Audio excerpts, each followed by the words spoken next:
আমাদের দলের প্রার্থী থাকলে সেটা আমরা একটা সিদ্ধান্ত নিব। আর এখানে আরেকজন সাংবাদিক ভাই যে প্রশ্নটি করেছেন যে প্রকৃতার্থে আমি মনে করি যেটা এনসিপি জামাতে বিলীন হয়ে যায় নাই, গণ অধিকার পরিষদও একটি নিবন্ধিত রাজনৈতিক দল বিলীন হয়ে যায় নাই।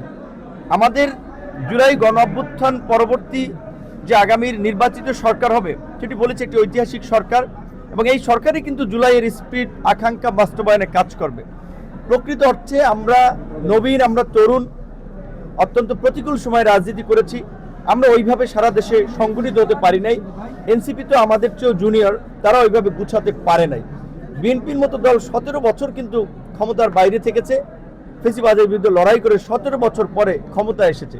কাজে রাজনীতিতে সফল হওয়ার জন্য ক্ষমতায় যাওয়ার শর্টকাট কোনো রাস্তা নাই। আমরা নিজেদেরকে ভবিষ্যতের জন্য প্রস্তুত করব, এবং আমরা মনে করি যে এই মুহূর্তে বাংলাদেশের স্বাধীনতা, সার্বভৌমত্বকে সুরক্ষিত করা, দেশকে স্থিতিশীল করা এবং বাংলাদেশকে এগিয়ে নেওয়ার জন্য বিএনপির বিকল্প কোনো রাজনৈতিক দল এই মুহূর্তে নাই।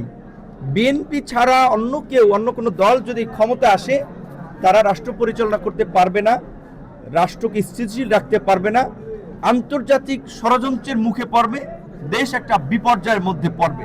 সেই কারণেই আমাদের ধরেন দলীয় কিছু ক্ষতি হয়েছে বা আমরা রাজনীতিতে পিছিয়ে গেছি, ওইটার চেয়ে আমরা জাতীয় স্বার্থকে বিবেচনায়, দেশের স্বাধীনতা, সার্বভৌমত্বকে মাথায় রেখেই আমরা বিএনপির সাথে অ্যালায়েন্স করে বিএনপিকে ক্ষমতায় নিতে নীতিগত সিদ্ধান্ত নিয়েছি এবং আমরা কাজ করব। আমার একটা স্মার্ট সিদ্ধান্তে 25% গ্যাসের খরচ কমেছে। ভাবছেন কিভাবে? সাধারণ গ্যাস স্টোভ বদলে আমি এনেছি আরএফএল গ্যাস স্টোভ। এর সাইন্টিফিক নজল ও ব্রাস বার্নার ক্যাপ সমানভাবে তাপ ছড়িয়ে রান্না করে দ্রুত, তাই গ্যাসও বাঁচায় 25%, টাকাও বাঁচে 25%। আরএফএল গ্যাস স্টোভ নিরাপদ ও গ্যাস সাশ্রয়ী।